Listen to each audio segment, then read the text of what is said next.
quickly, too. Democrats need to be mature, and they need to be honest. And they need to say, yes, there's misogyny. But it's not just misogyny from white men. Mm-hmm. It's misogyny from Hispanic men. Right. It's misogyny from black men, things we've all been talking about, who do not want a woman leading them. Might be race issues with Hispanics. They don't want a black woman as president of the United States. You know, the Democratic Party, I've always found when you're sitting around talking, they love to just sort of balkanize everybody into these separate groups and say, oh, white people don't like women and black people. No, it is time for the Democrats to say, okay, and you and I have talked about this before, a lot of Hispanic voters have problems with black candidates. Right. A lot and of, with other Hispanics. You got some that don't like each other. And some of the most misogynist things I've heard going on this Get Out the Vote tour came from black men. I mean, misogynist things. So you're absolutely right. It's not simplistic. And we've got to have real honest conversations about it. Real honest conversations.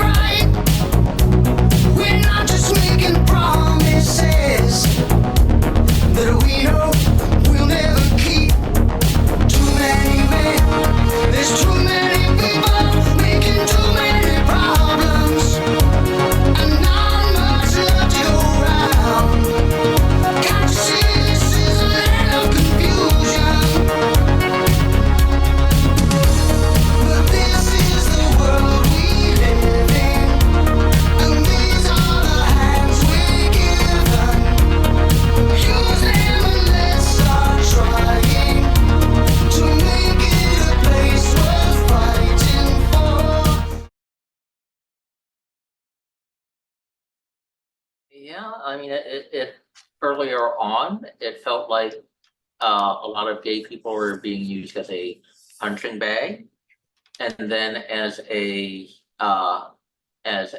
way of drawing money, and then as a mascot, and now as a scapegoat.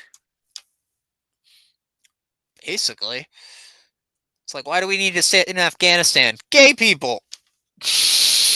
Like, why do we need to do that? Gay people? Why do we need to allocate $1 million here? Trans people. Like, it, and thankfully it's an excuse that's running dry. People have had enough of it, because I think enough people have made these points over and over and over again to where it is starting to feel redundant for a lot of people, to the point where it's getting accepted. But at the same time, it's like the fact that they still do it as hard as they fucking do. Like, anytime a gay person goes to the White House, it's horrifying. Anytime they pull anything at the White House regarding LGBT issues, it's a circus. Like, literally. There was an article in the Bulletin of Atomic Scientists about queering nuclear weapons. Queering nuclear weapons.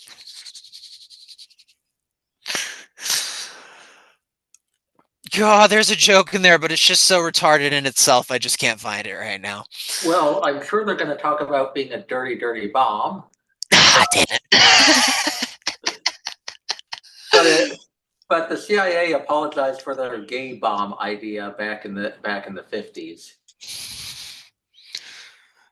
Dude, what if we got hit with the gay bomb, though? Like, what if we got hit with the trans bomb in this country, and it just went off with invisible fumes and no one ever knew? And somewhere there's just a country sitting back like, look at them, confused as fuck, and they haven't a single fucking clue. Blame the water. Yeah, blame the water. Sure. Like, you ever wonder that if there's just some weapon that went off that we don't know about, that we're all dealing with the consequences of? Like, realistically, it's probably happened a couple times over the course of our lifetime. Well, we know about TikTok, though. To be fair, the people on TikTok don't know about TikTok, though. But the ones who do know, they accept it like a motherfucker. Be like, okay, no, it's sending information directly to the Chinese government, directly to the CCP. Well, they know everything anyways.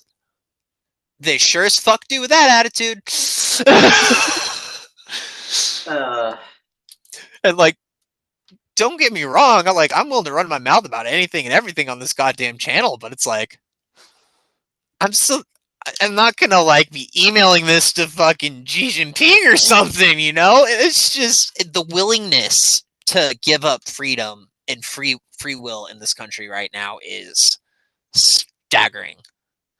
Andor kind of dealt with it very briefly, but people usually choose convenience over freedom. It takes a little added effort to stay independent, to stay free, and convenience is quite often a trap. Everyone wants to be babysat, and it's like everybody in society is collectively looking for the right babysitter, which, if you've ever been a kid and had a babysitter, the fun babysitter. The one that lets you get away with shit, but also feeds you all the food that you want and lets you go jump off the fucking roof and lets you get into shit and looks the other way while she's off fucking her boyfriend and smoking a joint. The fun babysitter. Like, that's what this country's looking for right now. It's not looking for the responsible babysitter. It's not looking for the babysitter that's saying, hey, let's sit down and play some video games. You know, your mom's going to be back in a few hours. She left a list of rules here. We're going to follow all these rules. No, we're looking for the babysitter that's going to let us start some shit. Too much of what we're dealing with can be applicable to daycare and elementary school. I mean, there's the old idea that Democrats are the mommy party, Republicans are the daddy party. And dad's never a fun babysitter. You want mom to be the babysitter. Dad's out with the friends. Mom will let you play video games if you push hard enough. So it becomes kind of an issue of, okay, what you do. So, I mean, there's people who want rules to be predictable, clear, and enforced. But it's never fun when rules are enforced. That guy who ended up trying to rob a convenience store, they've got family, they've got sisters and mothers and brothers, and they can complain. So it's not easy to enforce the rules. And what happens when people stop? We get a situation like DC where you have people who commit murder and they've been arrested 7 or 8 times already for other felonies. Yeah. It's the same situation here too. It's just a revolving door. You can get away with anything. And that's not good at all. Like, again, like, a big thing with like speaking out here is it's like there's people like that have commented before, like, oh, there should be investigations and the cops should be called on him. And I'm like, that's more than welcome. And again, I will answer any and all questions and have a sit down. And if I ever need to go to jail time for anything I ever did, sure, fine. If anything, that would be a relief because then I would know I was in a system where people were held accountable. But the reality is there's no one's being held accountable right now. That's one reason I knew that I could do this and have that point be made. It's just like, look, I can sit here and tell everything I've fucking done, and I have, and I'll continue to tell stories, but, you know, for anyone wanting accountability with Antifa, it can't happen unless we have a society where rules are enforced. And where I think it's got to start at home first, because fascism really does start in the home. People are afraid to tell their kids no. They're afraid to tell their family members, hey, this is getting to be a little bit too much. We're willing to coddle poor mental health rather than address it for what it is and offer suggestions, which is caring for somebody, hard as that is to do, because really at the end of the day, people just want to avoid hard truths and hard conversations. But we've really lost our voice as adults in this country, and I'm just becoming an adult. I just became an adult. I just got here and I'm like, what the fuck are we all doing right now? I thought this was supposed to be radically different. And I expect to go into it with the expectations that I think I had originally. You know, I want to be a fucking adult. I want to have adult conversations, but part of that's going to have to be looking at people and telling them you're being a fucking retard. Or what you're doing is not fucking working. And maybe if we can get that together in our own personal lives, then the rest of society will fall in suit. But no amount of like sign waving or fist in the air or torches lit is going to do a goddamn thing unless we can figure this out in our own personal lives. And it's not easy. I want to try something. Um, can you give a stupid idea? Absolutely. Right now, on the spot, stupid idea. Yeah.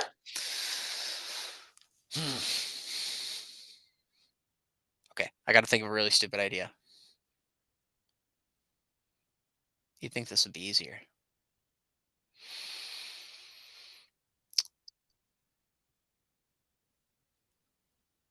Filling a swimming pool with gravel and trying to roller skate across it. Okay. What would that accomplish? Scraping your knee. I mean, why would you do it? Because someone told me to conceive of it. Okay, what I wanted to do was to think of a series of questions that can be asked that aren't directly confrontational, because apparently some people get upset at direct confrontation. That could kind of cause people to slow down and think before they do something truly stupid. Mm-hmm. A non-confrontational way of getting people to stop and think. So, fill a swimming pool full of gravel. What do you think you're accomplishing with that? I want to see if I can get to the other side without falling down. Okay. How much effort would be involved? What would you have to do?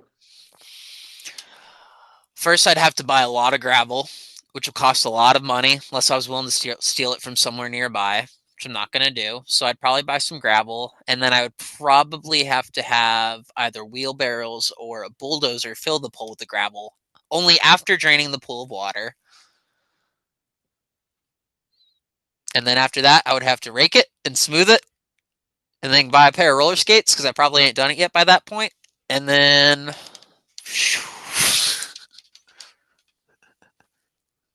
And how hard would it be to move all that gravel? Do you think your back can take it? My back? No. No, I probably have some hired help. Okay, so you're going to spend a bunch of money to move all that gravel, and okay, and at the end of trying to get across it, you're going to look back at that and say, yeah, or what?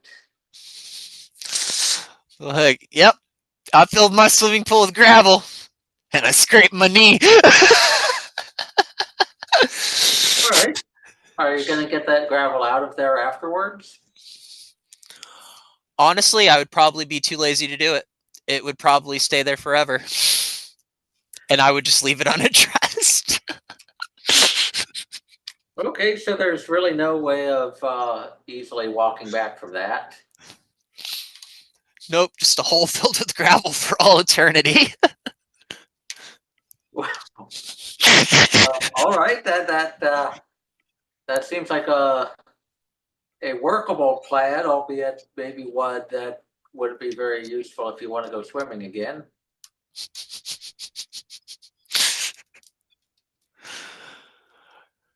Yeah.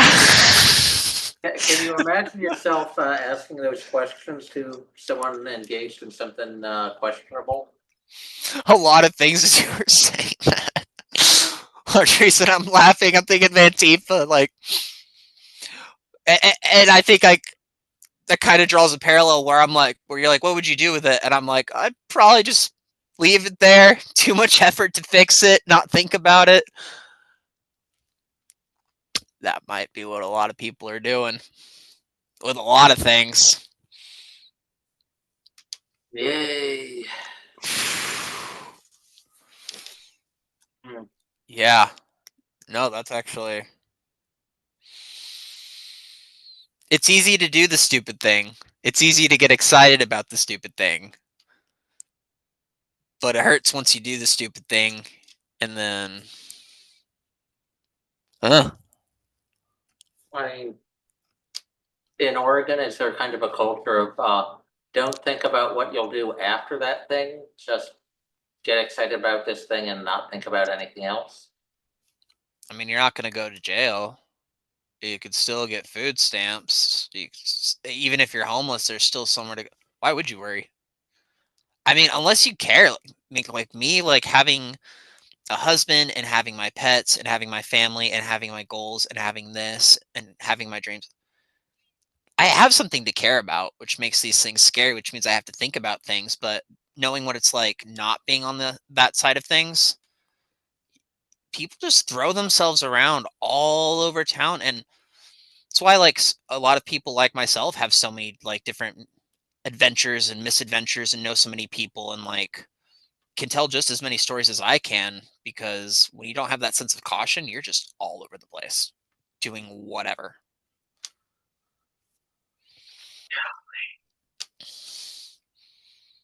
Yeah, no one thinks about shit around here. I mean, from your descriptions of managers, yeah. Yeah, the place I'm at, well, I'm not gonna say it's not much better. I can't talk shit. Like the managers are actually really nice people. I just look at how it's ran. And there was a dude in my training session who was like on fentanyl or meth. We thought he got fired 3 hours in. He's still working there. He's still pacing the office back and forth, high as shit. I've seen him a couple times picking his face bloody. I work a computer job. We type.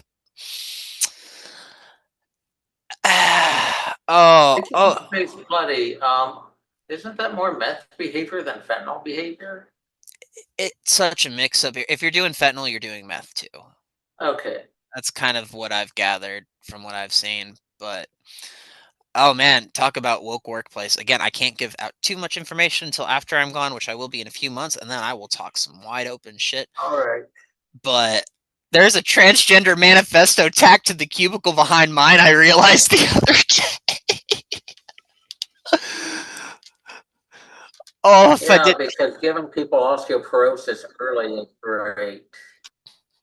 I'm gonna have to like buy a camera or borrow my husband's phone because I have a flip phone and I just can't take a good picture. But I'm gonna take some workplace photos for the channel at least, because some of the shit I'm seeing, because like it's a real artsy environment, so everybody gets to be creative and make the office feel friendly and inviting.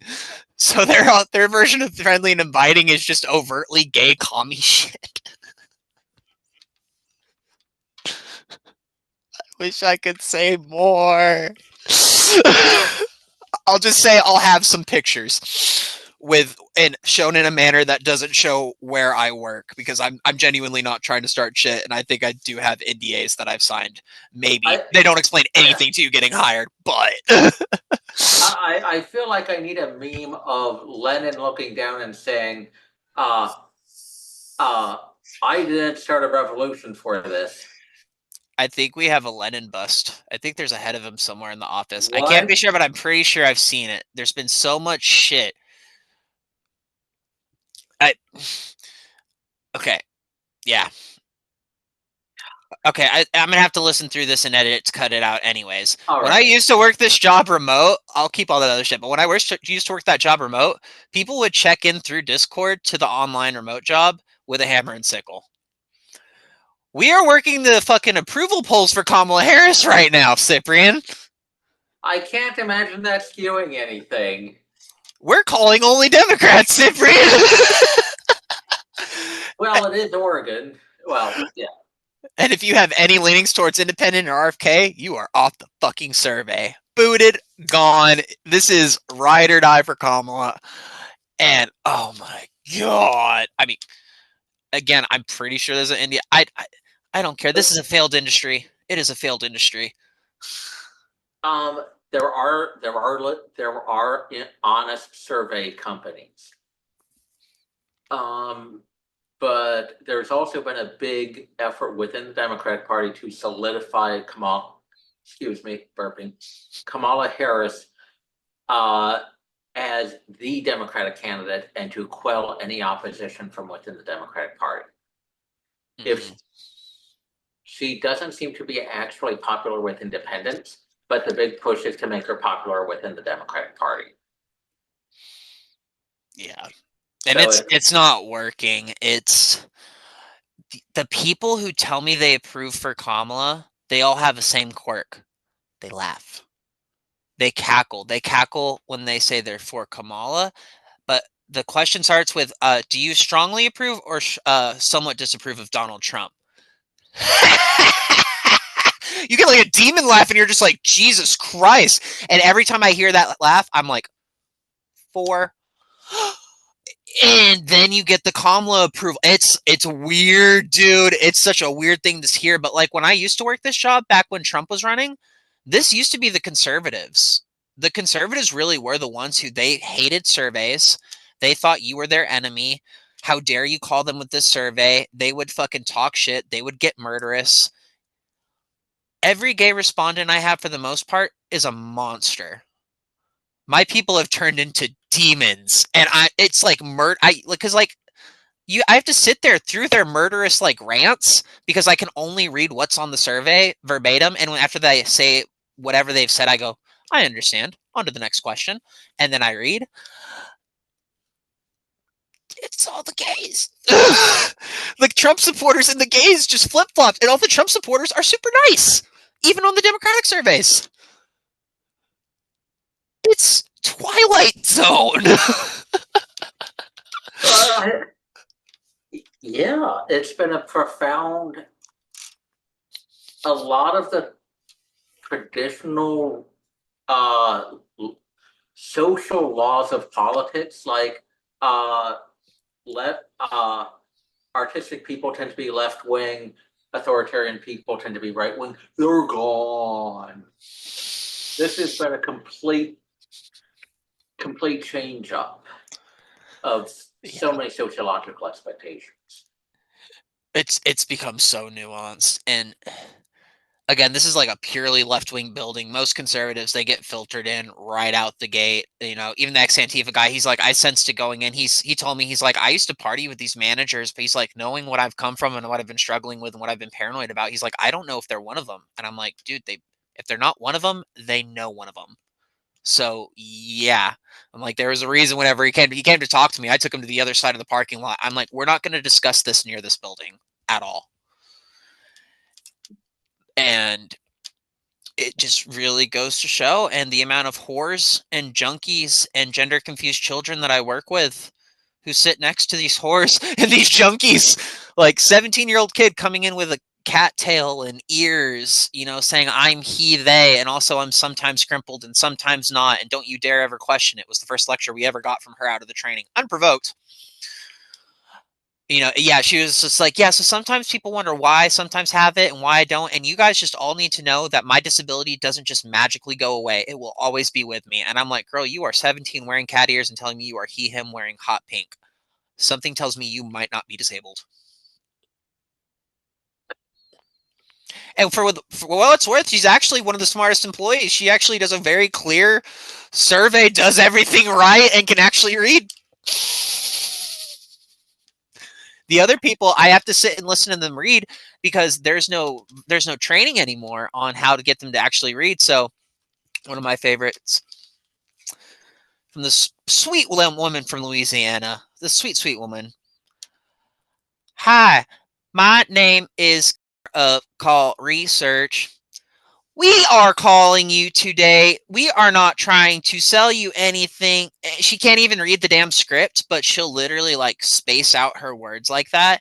And other people can't read whenever a word with more than 4 syllables pops up.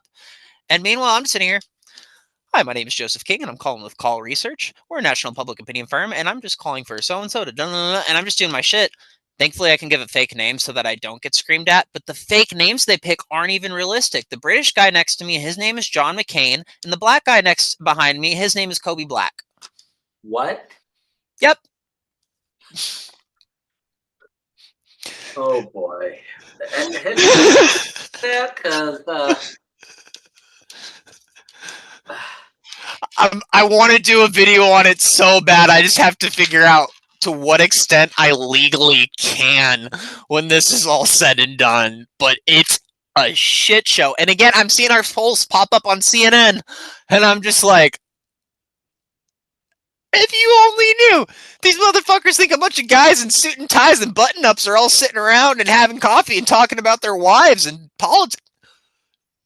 No! Half these people are nodding off from heroin at the desk, and I'm literally having to Germex blood off my counter because they told us the other day that the janitor doesn't clean the desk or the cubicles, which is 90% of our office, but I see the janitor there every day walking around in a mask, doing something. The bathroom hasn't been cleaned since I've got there. The same piss puddle's been on the floor. What? But the janitor's been there doing something. Oh, fuck. I work at a daycare, Cyprian. But it makes me money. And it's also, at this point, being where I'm at now, it's kind of fun in a real sadistic kind of torture myself kind of way. Because I'm like, I know I'm never going to come back to this. I don't think polling's going to be a thing by the time I ever come back to Oregon, if I ever do. I think motherfuckers like this are going to nuke it for everybody. But it sucks because like I'll watch old historical footage and shit, and they're like, the pollsters say, and looking at our polls, and I'm like, oh, whenever he said that, I believed that. I felt that.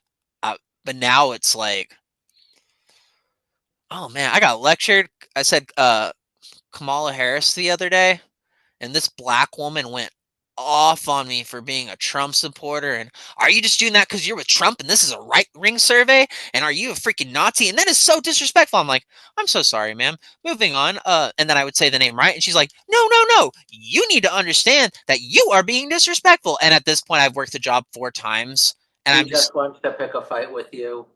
Oh yeah, I just term those now because I've literally been in the reason I left this job last time was because like I termed out like 60 surveys in a row because I was drunk and I was so out of the job at that point, to where now I just kind of save my terms for the assholes to sit bear myself the mental anguish. Because I'm like, I'm not going to be lectured because you think you're better than me because of your race and you think I'm lower. I get the undertones. I used to be around a lot of white people that would lecture black women like you in the exact same way. So bye, bitch. Like, I'm not going to play it. It's everything is less competent than it looks like. And I mean, there's a famous book, How to Lie with Statistics. So one of the things they get into is how a lot of opinion polls get manipulated.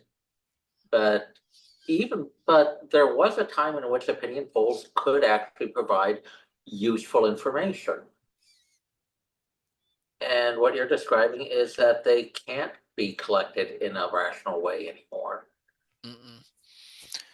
And you can tell too, it's not even the same surveys because depending on how different people respond, the surveys will switch, questions will move out of order, things will be structured a little bit differently. And it's like, if this were a fair survey, you wouldn't be trying to walk these people towards an outcome. And I'll get called out on it all the time. You know, you're doing a push poll, right? And I'm like, girl, you are the 40th one today to tell me that. I know what my job is. But realistically, it is the fact that it's like, I'm occasionally a moderate, but I'm either super left wing or I'm super right wing. There's really no in the middle for these surveys. It's nice to get non-political surveys, but I also do try to see it through the perspective of, okay, any piece of shit in this country can write a survey and submit it to us. Well, any piece of shit politician, I don't think anybody can, but any company or politician can send it in to us, and they have the right for us as their client to read off their shit.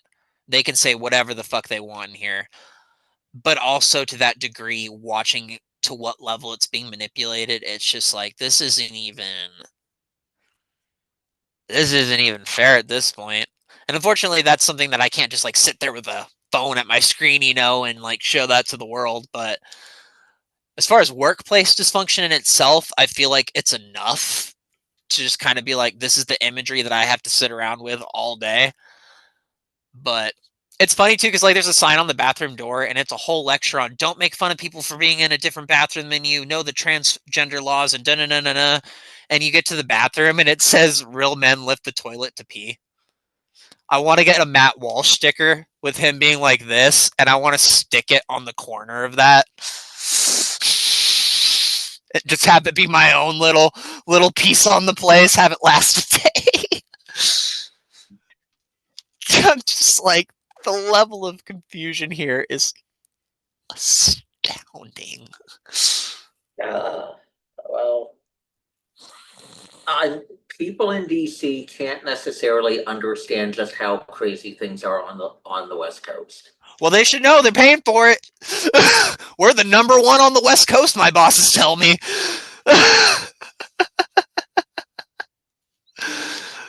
Like, dead ass. Like, this seems to be the state of polling firms. I haven't been to any other ones, but it's kind of like the restaurant industry. How you can go to one restaurant and then you realize it's kind of the same as all the other restaurants and it's the same kind of dysfunction. I'm like, this can't be much different in other places. I mean, at least in DC, you have the regular chain restaurants that tend to be run in a usually okay but sometimes erratic manner. A bunch of smaller independent restaurants that tend to be run more erratically, but there are some darn good restaurants. And then you have the fast food places that tend to be hell on earth to work at. Mm-hmm. So it's not all alike. Or at least it's not all alike in DC. I feel like DC, it sounds like there's a certain level of people still being on their P's and Q's, whereas everyone here is just completely gave in to hedonism. It's just full blown Sodom and Gomorrah, minus people dancing naked around goats, which, hell, that might be happening out in the woods. Who knows? Well, the Pacific Northwest tends to be where a bunch of neo-pagans went. Dude, the shit here, the cults, the stories I have heard from people here, I've had people. I had a woman once, she like came up to me on the bus stop and she got like right in my face and kept trying to figure out if I was the upper echelon and if I was part of the Descended Master and and asked me all this crazy shit. And I think I just got off like a fry or something like a day or two before. So I'm still in a weird state of mind. And I'm like, girl, I cannot deal with this fucking energy right now. But she still follows me like she's looking for the one. She's looking for the one. And she looked like she wandered out of the woods from a cult. And oh man, the amount of Mormon escapees here too. So I guess there's little Mormon sects, but there's a lot of ex-Mormons here. Here, this could actually be a fun conversation to get into now that we segued out of the polling stuff. You mind if I go to the restroom real quick? Sure. All right, I'll be right back. Well, there's something interesting going on with Mormons. A lot of ex-Mormons become kind of woke. Mm-hmm. And so Thoughts on Things and Stuff, aka John Streeter. He's a doctor who left Mormonism, but is worried about the rise of totalitarianism in America and the gender cult. So one thing he did was he had a former activist on to describe trans activism against a checklist of is it culty or not. Ooh. And apparently the answers were that it was about as culty as Mormonism or Scientology. Again, having grown up Christian, a lot of these transgender people are very religious, very, they're not Christian, but they operate on the same level of principalities that Christians do. It's the same behavior, the same, why don't you believe like I believe? How dare you not? How dare you not see my status? How dare you not understand or want to hear my gospel? And the problem is like so many of them haven't come from a religious background, so they just can't see that behavior for themselves because they have nothing to compare it to. They only have like the caricature of the religious. But with the Mormons, so much of it's familial, but it's like you can't even blame the government because so many of them had just dick parents, from at least from my understanding. And I think the reason a lot of them gravitate towards the woke side of things, a lot of the times I hear has to do with gay. It's my parents didn't like gay people, sexuality, gender. That was something that was never discussed in my house. It was always frowned upon. A lot of the people that I met before in that background, which is usually in passing, I can't say that well, no, actually, one or two that did leave it. But that is usually something that gets brought up is the gender and sexuality, how that was always restricted and never talked about, and there was always something to be said about it. It pushes them to want to look into it. And with, I feel like the gay community in particular wanting to be welcoming, the whole "we'll be your new family now" mentality, that's definitely a thing that I had to go through. Leave your old family and come to us. Leaving Mormonism for a lot of these people means actually leaving their family, and to have a new family just waiting to be there and be like, come with us. And also we get to shit talk religion too. Oh boy. It seems to play a large role from what I've seen. I noticed there seemed to be a lot of people gravitating to new atheism because they rejected traditional Christian or other religious teachings on same-sex attraction.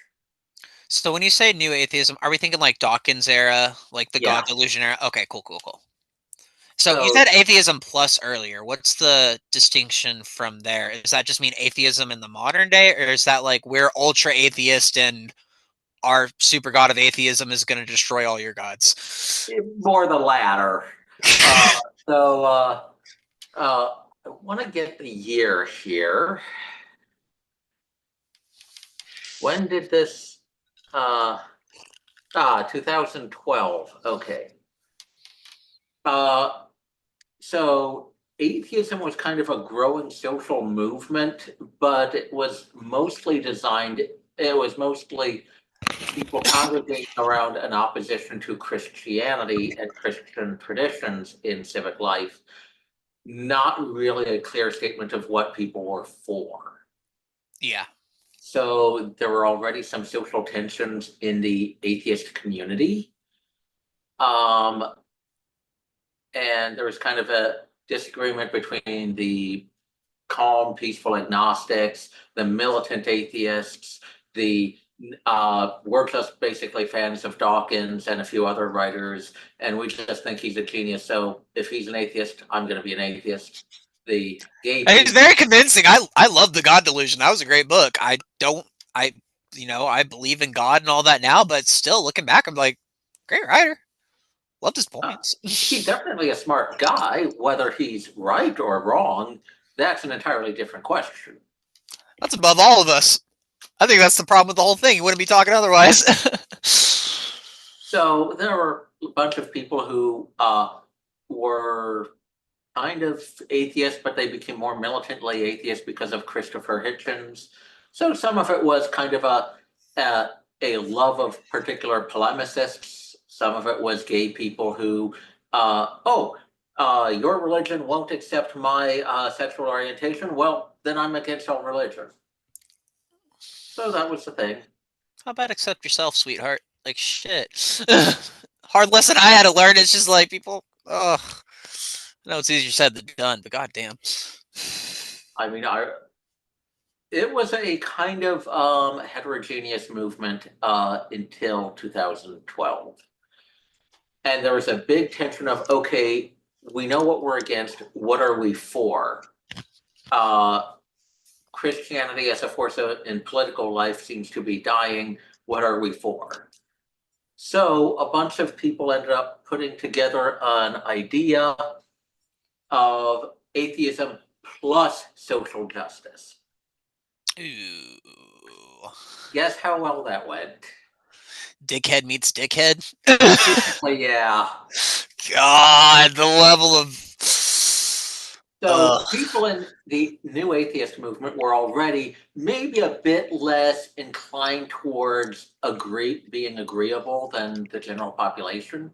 But the people in Atheism Plus they seemed really fond of berating people and explicitly planning to exclude people if they wouldn't agree on certain political policy positions. So it was effectively an attempt to take over the atheist movement in favor of social justice ideologies. Nothing is safe. Even your lack of the belief in God is insane. Yeah, so a lot of people who said, wait a minute, I'm just an atheist. I'm just here because I don't believe in any gods, not because I believe in a specific educational admissions policy or whether or not I believe in certain payment policies. I thought this bet you was thought. about God. So it became a fight between the people trying to use atheism to push social justice causes, and those who said, no, I was only here for the atheism. So Richard Dawkins ended up getting squeezed out because he was just an atheist and he wasn't in favor of a lot of social justice causes. He gets squeezed out because he's just an god. Head atheist in chief. Jesus Christ. And I met one of the guys who was most influential in the new in the Atheism Plus movement. Fern Gill, that's his blog post. Who's the PZ Myers. I met PZ Myers. He taught biology at one of the University of Minnesota campuses, and I actually met him at a convention. And his name was PC? You say PC Myers? Paul Zachary Myers. Oh, okay. I'll say PC, that's just a little too. Yeah. But he was rather less dramatic in personal life than he was online. But the result was that you had a lot of people who are hopped on atheism is the movement of the future. Social justice is the future. Let's take over the atheist movement in favor of social justice. And they ended up trying to berate and harass anybody who wouldn't agree with them and basically squeezed all the right-leaning or centrist atheists out of the atheism movement. And now the atheism movement is kind of dead. So Free Thought Blogs, which was the main hub of atheist blogging, basically it's a shadow of its former self. Maybe they kicked out half of their writers. They have virtually no traffic compared to what they had back in 2012. Atheism Plus basically killed atheism as a social movement. God. Now, I'm not an atheist, so I don't know how to really feel about that because, okay, I disagree with these people. At the same time, a bunch of them were simply searching for truth and they weren't trying to control people. So I kind of feel bad for them. It's like, having the perspective I do, I would hope that everybody finds, their sense of higher being and explores that side of life and figures out something to make them feel better and shit. But that didn't make nobody feel better. Like, that's just some... It's everything. It's everything. It's anything and everything that gets touched and squeezed and perverted. It's a literal plague. And, yeah. And I'm sorry, the atheists were some of the toughest dicks we had. And even they couldn't withstand them. Well, they became the right-leaning atheists became a heck of a lot more dickish after Atheism Plus destroyed their movement. So when Gamergate kicked off, they were jumping on it because they wanted a second round with the social justice warriors. I didn't hear no bell. Oh man. Like it's horrible and it's tragic, and we're talking about a communist plague that destroys anything and everything it touches. It is South Park. It really is just kind of South Park. And I don't know if that's enough to save us, but at least we're not crying about it right now, right? I guess. If you can't laugh, you'll cry. I've cried in private. It's like, I didn't know that it was going on like that with the atheists at all. In my head, people just kind of stopped wearing that title because it was just a given that a lot of people wouldn't in the modern day and age. But to know that there was a whole battle that was waged and a whole flushing out, it's just like, Jesus Christ, like, James Lindsay, who now styles himself as an anti-communist, he was originally a new atheist. Oh, really? He was involved in a minor way in that battle about Atheism Plus. Oh, what degree was he involved? He's someone I want to talk to really, really bad. I'm still trying to get in touch with him. I mean, he was kind of a minor figure at that time, I assume because he was busy with schoolwork. So this is like earlier on in his career? Yeah. Or like baby Lindsay, basically? Yeah, but I'm sure it was one of the things that contributed to his decision to do the so-called cubed hoax. Do tell, do tell. Okay, the so-called cubed hoax is named after Alan Sokal's hoax, in which he submitted a couple fake papers to a few journals and proved that the academic standards of a few journals were a lot lower than people believed. Okay. Generally, when someone submits a paper that they are writing as a mockery and satire, it probably isn't sincerely articulated enough to actually pass and get published. Well, they published it because it was simply transparently saying what they wanted it to say. Jeez. Now, the so-called cubed hoax was when James Lindsay, Peter Boghossian, and Helen Pluckrose, who were 3 professors at, was it Portland? It's goddamn Portland professors.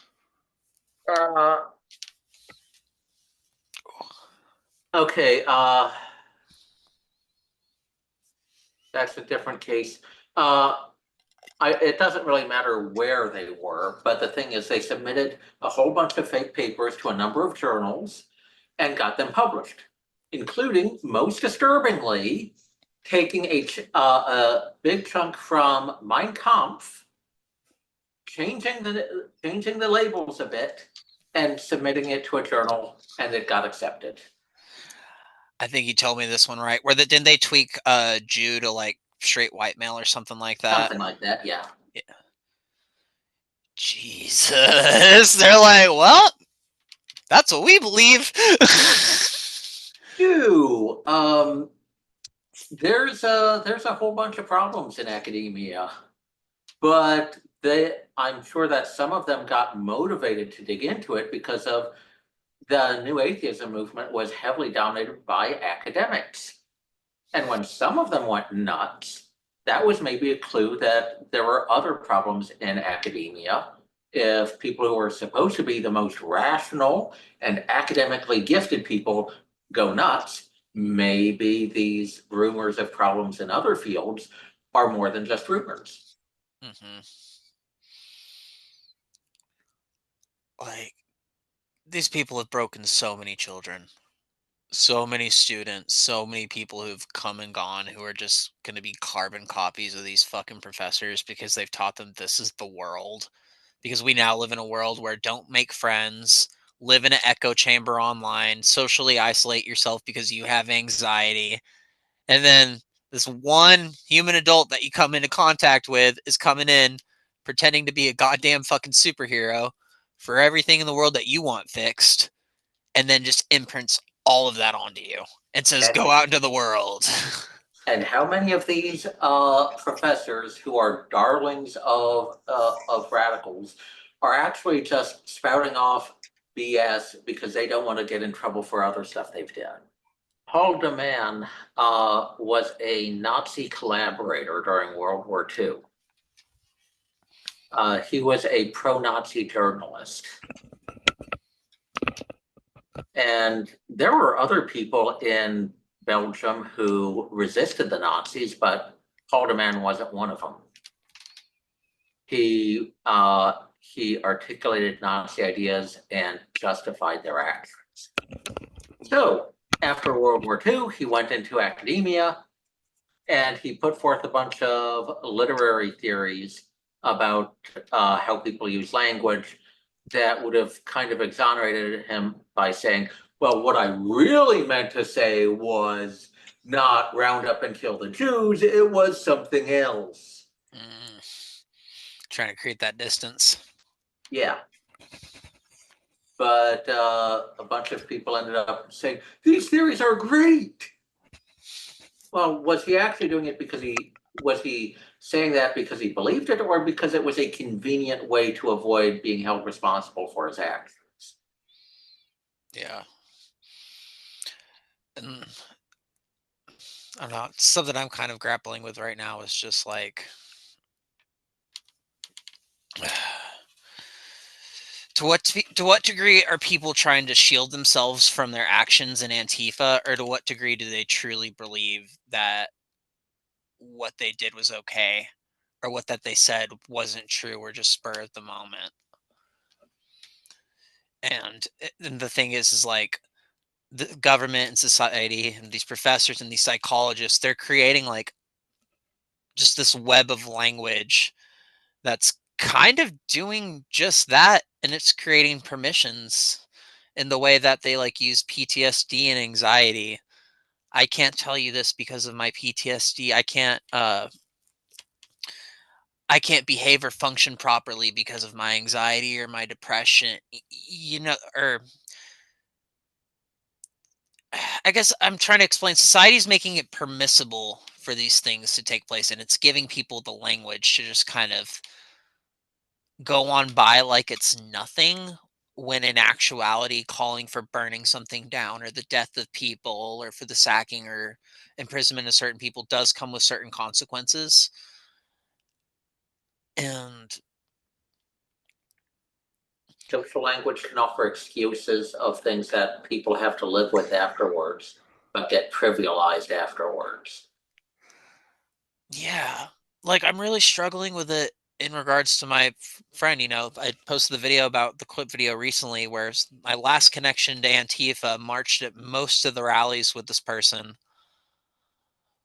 Saw her say a lot of dark shit, and was there for the personal conversations, and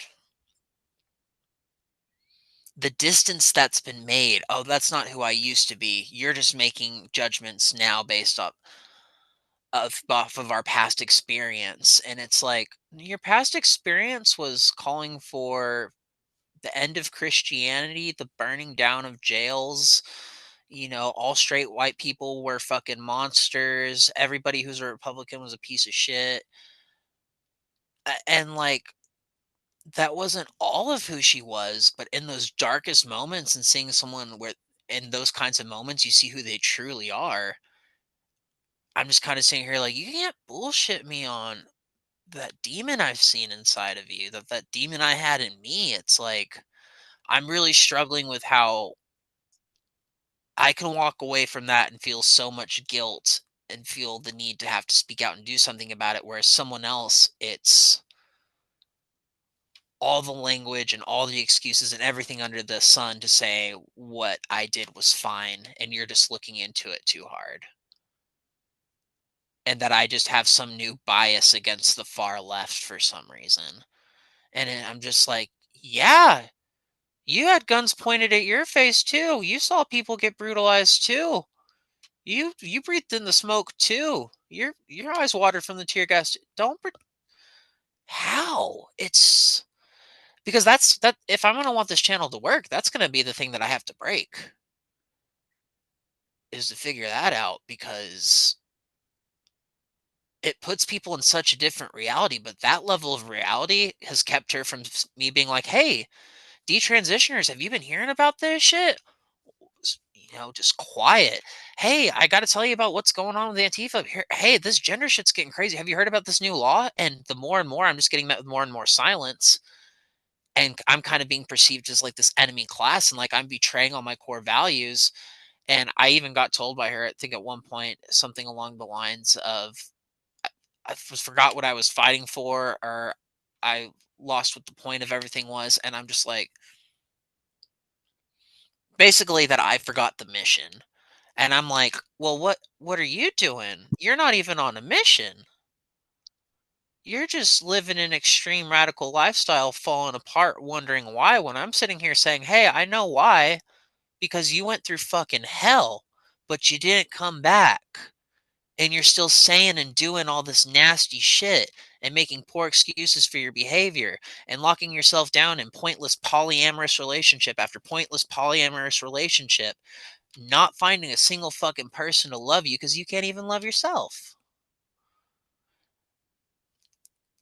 Which is like, sorry to get so personal on that one, but I think we all know a lot of people like that right now, at least around here. And it's just like the level of distance and accountability from the problems created. And I'm sitting here, this person moved all the way on the other side of the country after the riots, didn't even have to see the consequences of what happened here, and quite frankly, didn't care to listen. And just kind of said what people would say to me down in Texas, oh, it's a different world. And I'm like, yeah, some of us didn't get to leave. I'm hoping to leave soon, but I've gotten to see the before and after of all this, and it's a weird, not even weird. Weird is morally ambiguous. It's a terrifying, horrifying, unethical level of cognitive dissonance that really is horrifying me. That I think can be broken. I just want to know how to break it. Clearly, I can't with this person, but I'm gonna have to for other people, because clearly most of society thinks it's okay to just go out and do this, because now it's just the thing to do. There's protests so often that it's just trendy for kids at this point. Everybody's gone to a protest. You know, at least when I was going into that wasn't something that everybody could say that they'd seen or done or been through. For some of the children of the elite, it's a hiring pathway. Yeah. If you join certain politically oriented student groups, that kind of gives you an in for some prestigious hiring. And then you just manipulate everyone along the way, treating school and everybody around you like they're political pawns. Yeah, there's a shocking degree of narcissism about it. Rather than, okay, we're here to learn so we make the right decision with all the knowledge we can get ahead of time. So we had better study really hard, versus I am here to move people around as political tools, not really to study or learn about other people. Yeah. That's the thing, because like you learn pretty quickly, learning about other people is racist. You can't listen to that person's music. You can't enjoy that person's art. You can't try to replicate that person's art. That's cultural appropriation. Who are you to paint that picture? Who are you to wear those clothes? Who are you to have braids on your head? Who are you to wear those earrings? Some bitch on TikTok went as far as to say good morning was racism. Do you know why you say the term good morning? Let's take it back to the plantation. Good morning was a term that the slave master used when a slave was unalived and the other slaves were in a state of grief, when they were in a state of mourning. They were crying, they were sad. To further taunt the rest of the slaves, the slave master would say, good morning. And then he would want them to say it back. This is why I do not say the term good morning. We say grand risings, rich risings, abundant risings, glorious risings. We do not want to use that verbiage. Mourning literally means sadness. It's very important to know why you use the words you do. Wait, they said that white people would be like, oh, that's a good morning. Like, think about it. Mourning. When you're in mourning, when is that ever good? When is it a good thing that your mama just died?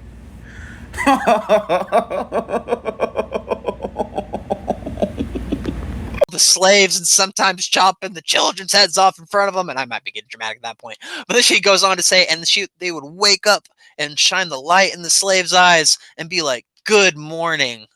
Because for the white man, it was a good morning. Something along those lines. And I'm just like, y'all are just, how have your arms not fallen off from reaching this fucking far? Like, it's just, if you can make it racist, then it must be racism. And the reality is just like I say shit on this channel all the time that's probably borderline racist, if not racist, and whatever.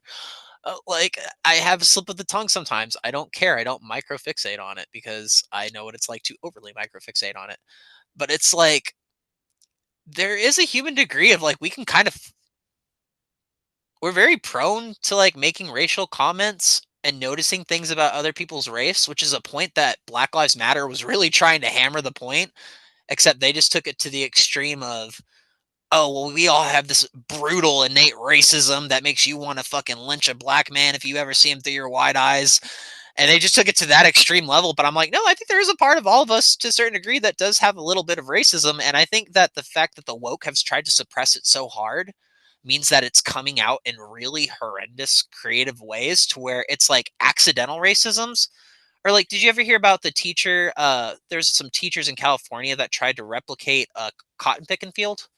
There's a, I sent this article to Ben. This was really strange. And Black mom sues LA Unified, which I believe is a school district, over a cotton picking project at elementary school. Yep, this is going to be one of the lawsuits that I can understand.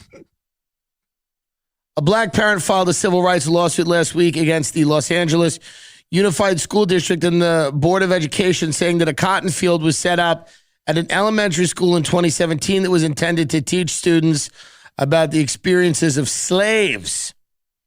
Rashonda Pitt said her 14-year-old daughter, who is referred to as SW in the lawsuit, experienced emotional distress as a result of the project at Laurel Span School that her social justice teacher said was to help students, quote, gain a real-life experience as to what African-American slaves had endured. Oh, boy.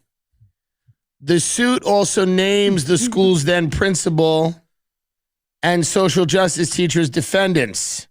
Since the project, Laurel Span School was closed and a new school, Laurel Cinematic Arts Creative Tech Magnet, was created in its place. She said in September of 2017, her daughter, who used to vibrantly share her day with her mother, became very quiet and reserved. And you imagine this. One day, as Pitts was dropping off her daughter on campus, she saw a cotton field in front of the school and called the office to speak with the school's principal, Amy Diaz, who was unavailable. Pitt spoke with the assistant principal, who explained that her daughter's class was reading Frederick Douglass's autobiography and that the cotton field was created so students could have a, quote, real-life experience of slavery. Well, they had a whole big thing. Mm-hmm. This was right over in West Hollywood. Of course. Yeah. Of course it was. They had a whole big thing. And so she didn't have to pick the cotton, her daughter. But she had to watch other students complete the project while she cared for other crops in the garden. I mean, God help us. So I like they say, well, we're teaching the white kids about what happened with slaves, so they're going to have to pick the cotton. But why don't you go tend to some okra or some other vegetables in the garden? They're making a black girl tend to vegetables in a garden while watching white people do the cotton thing. And this is a good idea. This was someone's idea of a good idea. And now there's a lawsuit. Now, I don't know how much emotional distress the daughter experienced. I imagine it's something, but a jury will decide. Mm. But again, it's one of those things where I go, of all of the things that people sue over, if your daughter came to you and said, your black daughter came to you and said, today at school they did a project where we picked cotton to learn about the experiences of slaves, I can imagine that you would be upset about that. That would not go over big. So there is a lawsuit, and we don't know what will happen. We are waiting here with bated breath. We don't know. Sad. They tried to change the name of the school. They tried to, but this is going to follow them. There's no getting around this. The problem with this is when people start to use their imagination and they're trying to be good people, they tend to do the most horrific things that have ever been done. This is not uncommon. When people are trying to be good people and they don't know how to be, and they think they can flip a switch and understand something or be a, quote, part of the solution on the right side of history, whatever it is, and they start using their imagination, they start being creative about how to do that, the horror is unending. It's terror will be unleashed. They will do things that they think are genuinely good until people see them and go, what the fuck is this? I mean, they will literally, the idea that they had a cotton field in front of the school, like they had to, this was not an accident. This was planned. It happened with the full knowledge of many, many people that had to sign off and go, this is a good idea. Let's get the kids out there. Let's get them picking cotton. Then they'll understand what the slaves went through if they have to pick cotton in front of the school. Insane. But this is what happens when you have people that are going like, how can we creatively show children what slavery was like instead of worrying about other things? You go, let's put our heads together. How can we recreate slavery today for the kids? No, I know. We got the math test. But we want them to feel the lashes on their back and the calluses on their hands. We want to recreate chattel slavery. That, but I'll send it to you. Yeah, all the white kids got to pick cotton and the black kids got to be the slave owners. And who do you think complained? The black parents. They're like, why did you set up a cotton field at my daughter's school? What country do I what era is this? Because they want to be so not racist that they are becoming the most ultra racist people you could possibly imagine, because maybe there was something to that whole thing about suppressing racism. Maybe that's what comedy's for. You know, maybe listening to a good comic joke about race relations and how it's fucking funny and fucked up and you have a laugh at something you shouldn't have laughed at. Maybe that's the healing, but they spent so much time attacking that and distancing themselves from that. And then meanwhile, they just went and created a whole new racist club. There's a lot of people who believe that comedy is trivializing something rather than as a means of dealing with stress or contradictions. And there's another thing. Berating people can be a source of social power. And having an excuse to berate people means that it gets taken as possibly beneficial as opposed to socially destructive. And racism, because it is, once the definition has shifted so dramatically, and because it is so subjective that it is hard to identify what is now classified as racism, it becomes a constant tool of people to have an excuse to berate others to gain social power. So the implication of that is that there's always an incentive to accuse people or to claim that there's racism, because that gives anybody wanting to claim social power an excuse. Even if it isn't there, there is the ability to do it. They all want to be perceived as the person who comes in and stops the bully. The person who comes and beats the bully's ass, because how dare you pick on that poor defenseless kid? Because what does that person become? The hero. Because that's what it is in the movies. South Park, make bullying kill itself. You want to know who I hate? I hate that kid Butters. He's a dork. Yeah, let's go pick on him. Yeah. Hey guys, don't pick on Butters. That's not cool. You can't do that. Bullying?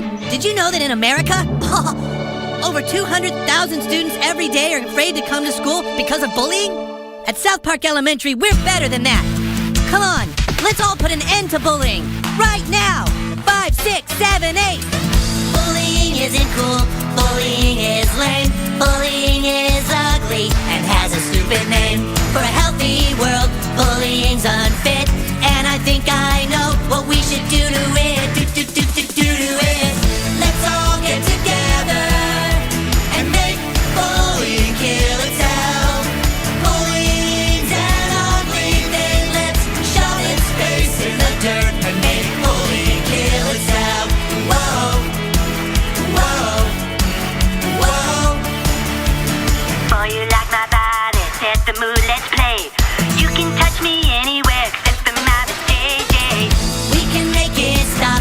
We can stomp it out. We can beat its ass until it starts to cry.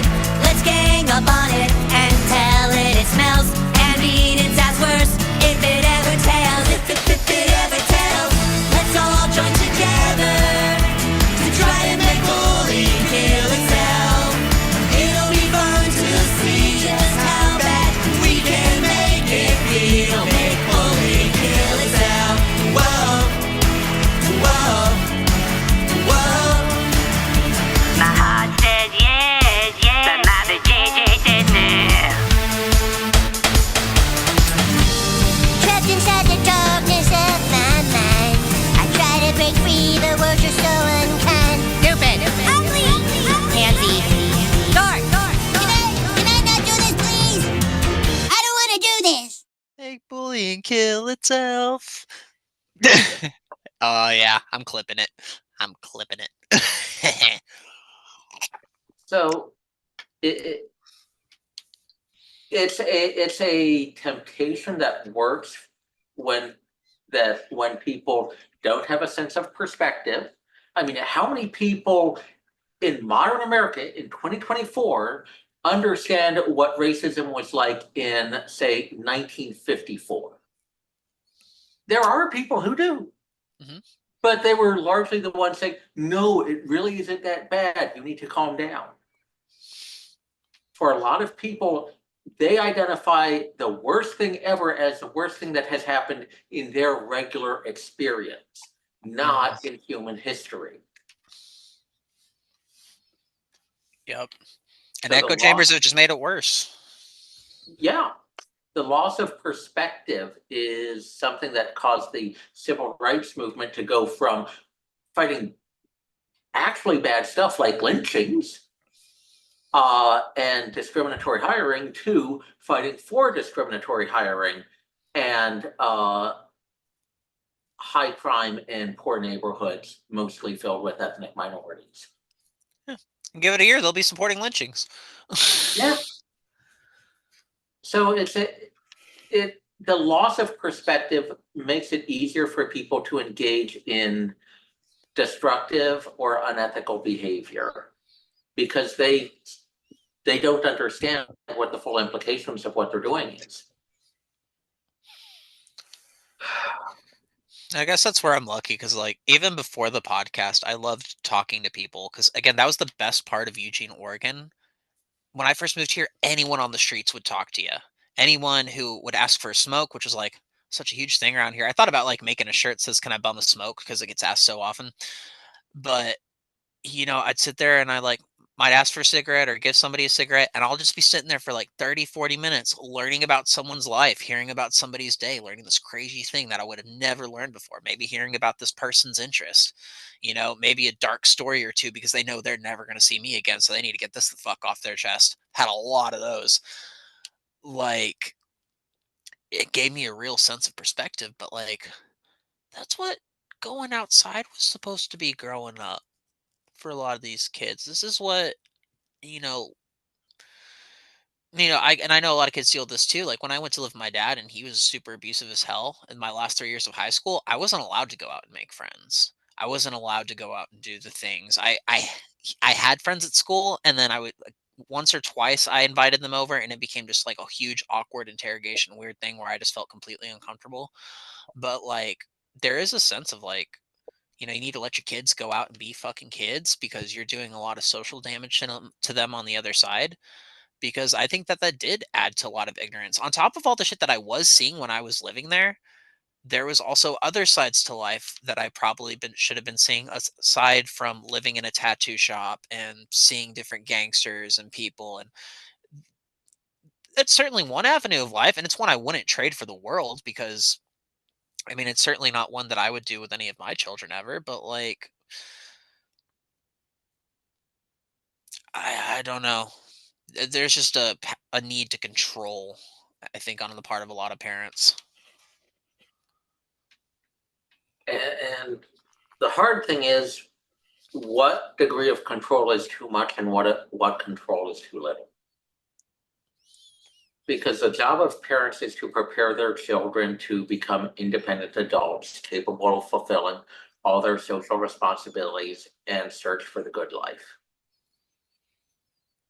But if you're in a high crime neighborhood, letting your kid wander around without anybody to try to rescue them if they get attacked by criminals or whatnot, is going to be a risk.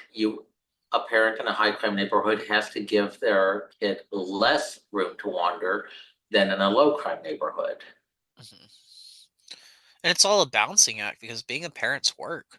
Again, I don't have kids, but like I really would like to have kids one day if the gays don't fucking ruin the whole gay adoption thing for me.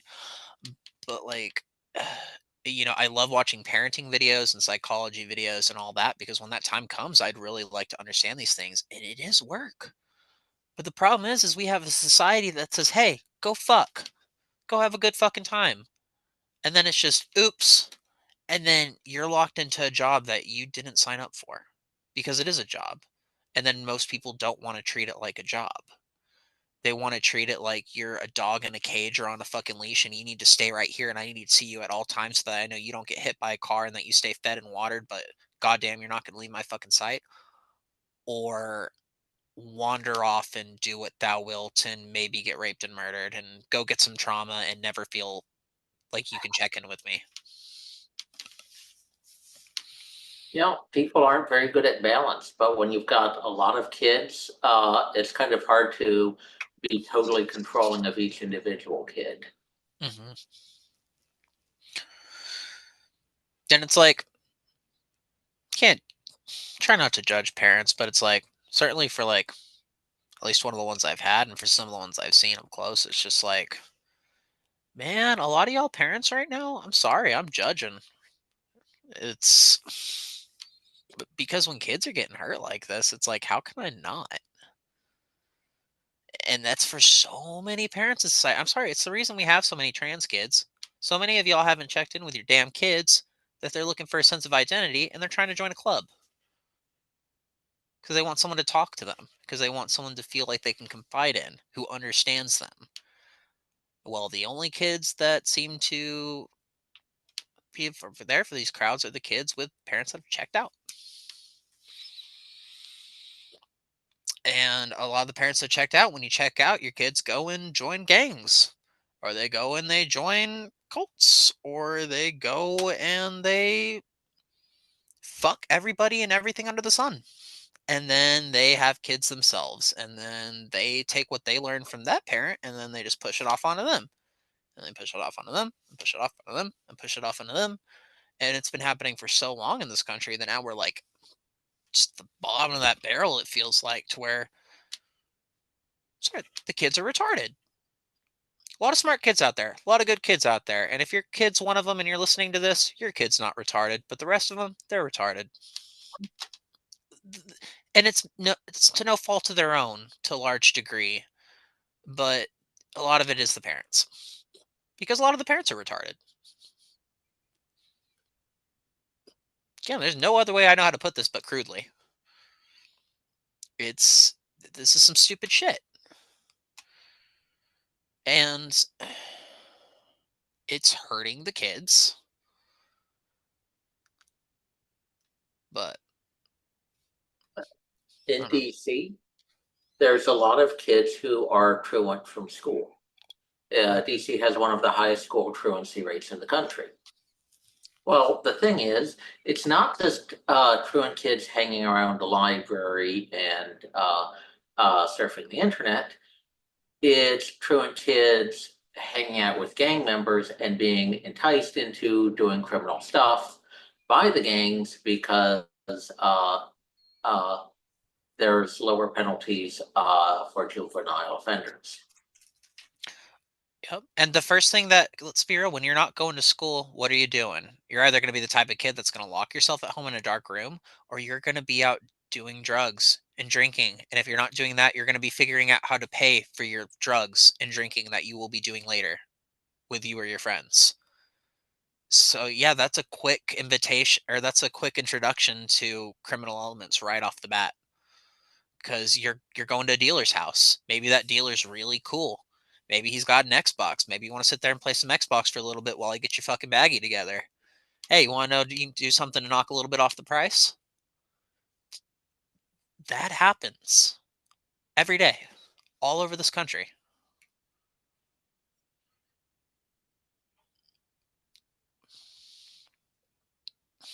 That's a world like that has few heroes. And it is human to want heroes. It is human to want something better. It is human to want an ideal to strive towards. But if parents aren't going to provide that, and the political activists insist on tearing down every historical hero, then what do people have left? Pop culture or cults? Well, not even pop culture. Look at all of our heroes in pop culture. You got Doctor Who, Indiana Jones, Luke Skywalker, Batman. All of these huge heroes have either been gender swapped, subject to some part of the cult ideology, or turned into depressed, whiny, murderous, in some cases, bitches that get taken out of our fandoms just like that before our eyes. Like, all of our heroes have been sacrificed before us to say we're not doing these virtues anymore. Luke Skywalker, no, he almost killed some kids and burnt down a temple. He lives on an island now crying and sucking milk out of a fucking sea cow's tit. Batman in the Suicide Squad, you've been hanging out with this character for the past 15 years. Well, guess what? Harley Quinn's going to shoot him in the head on a park bench. And also Kevin Conroy just died. Sorry about that. This is his last game. Indiana Jones, I haven't watched. Apparently they just kind of throw Indiana Jones under the bus, and I've seen the South Park episode enough to know I don't want to watch Indy get raped. Out of here, Kyle! Why would Spielberg and Lucas do this? Come on, let's go! Why are they doing this? Just run! Oh God, what have they done? Why aliens? Aliens don't belong in an Indiana Jones movie? Come on, dude, there's nothing we can do! Why? We can't help him now! I thought it was pretty good! Let's just go! Let's just go! And it just, that's a pattern lately. Notice that they're taking out all of the heroes, particularly if they're male or white or, or. I mean, why was Shaft considered such an important movie? I never watched Shaft. Oh, it's a good movie. I'll check that one out. Add that to the list.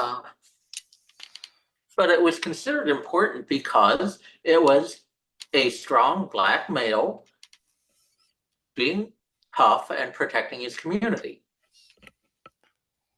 He wasn't putting on a dress and acting the fool for white audiences. He wasn't a servant behind the scenes playing the servant role. He was a man, a strong man in his community. He was black, his community was black. He was doing the normal strong man protector role that Clint Eastwood might do in another movie of that era. It's just not enough for people. But it was historically important for a lot of black moviegoers because they got a strong role model who looked like them and who wasn't being paraded around as a point of mockery or as a point of sympathy. Yeah. Or like they did with Marvel, because like again, it's another South Park episode where Cartman's going around and he's trying to figure out, he's like, Black Panther isn't as good as everybody says it is. Why is everyone pretending it's the greatest movie on earth? But Marvel kind of championed Chadwick Boseman.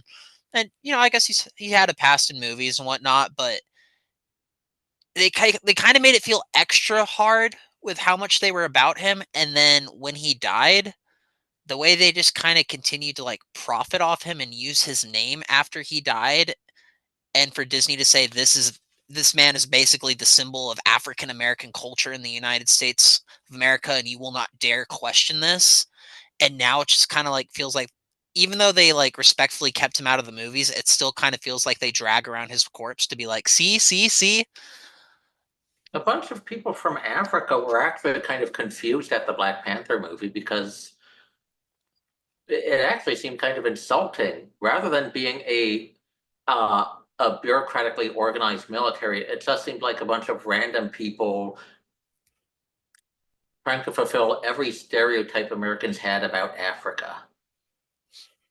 It wasn't a modern military. It was just a bunch of crazy people because General Killmonger cutting a notch in his flesh. What the fuck?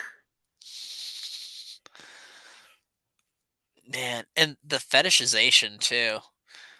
Like they kind of played on the whole oppressed versus oppressive narrative there, but it was kind of one of those thirst traps, and everyone's like, he's the best Marvel villain we've ever had. His acting role killed it. And I'm just like,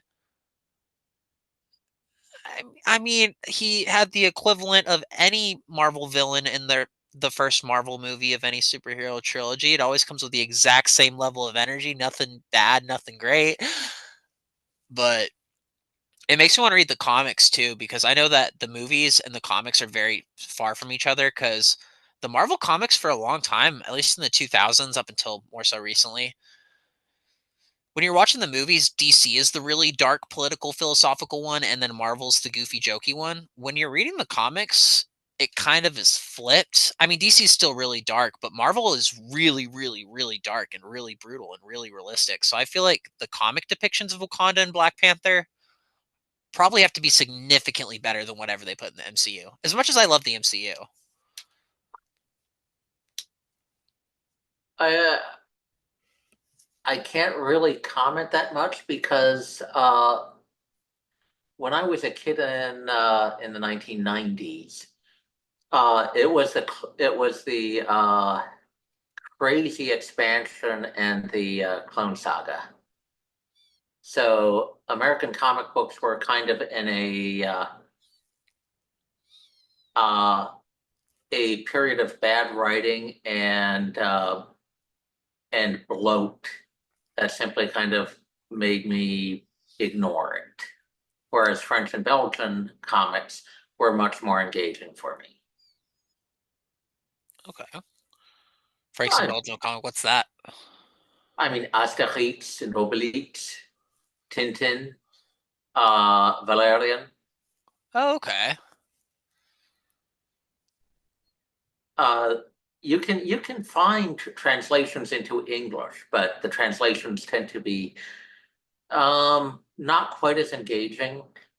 One thing that made Asterix and Obelix so popular was the wordplay, and I mean, I'm actually impressed at the way the English translations try to copy the wordplay. but there was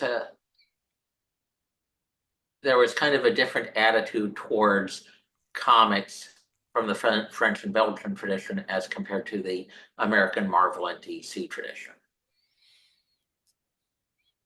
Just a different way of doing things, and I was in a French-speaking environment, so. I'm gonna have to look into some of these. You're gonna have to send me that guy's name because there's no way in hell I'm gonna be able to spell that. But I need some new comic books to read. Was Nemo in Slumberland? Was that American? I feel like that was Yes. American. That was. Yes, a really I good actually one. had a bunch of books of it. I think I had one or two comics that I might have got at an antique shop when I was a kid, and then I just read a bunch of them online at one point when I was like looking into surrealism art, and yeah, those were always fun. Okay, there we go.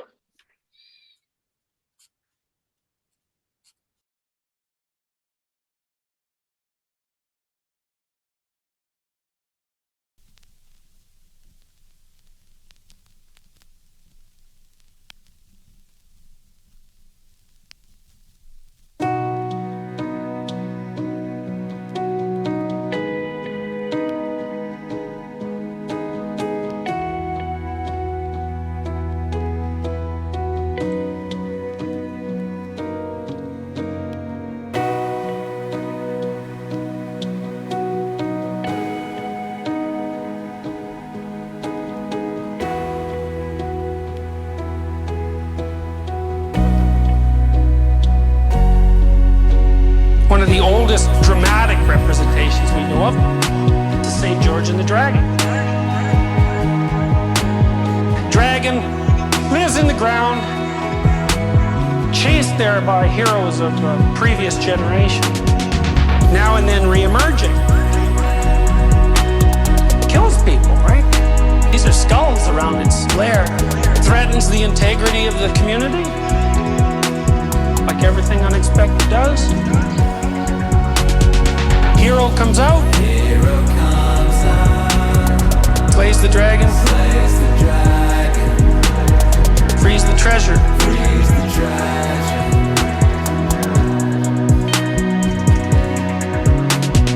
Dragons hoard gold because the thing you most need